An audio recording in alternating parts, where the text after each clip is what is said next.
হয় আমার, কিছু আবাল মার্কা বাঙালি আছে যারা কোনো দলের পদ পদবি নাই, কোনো দল ক্ষমতা আসলে তাদের 5 টাকা লাভ হয় না,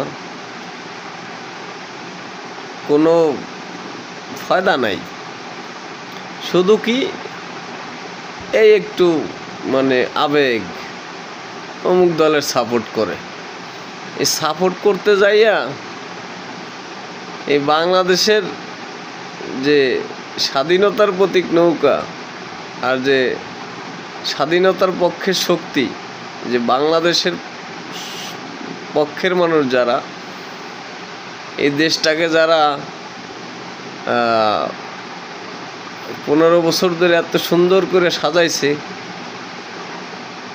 তাদের প্রতি এত ঘৃণা, এত মানে বিদ্বেষ ছড়াইছে এই আবাল মার্কা জনগণগুলা, ছড়াইয়া আজকে তাদের দেশ ছাড়া করছে।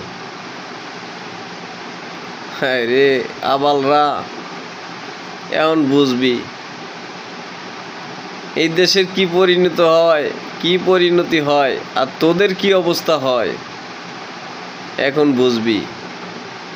উপায় থাকবো না তোদের, তারা পাগল হয়ে যাবি।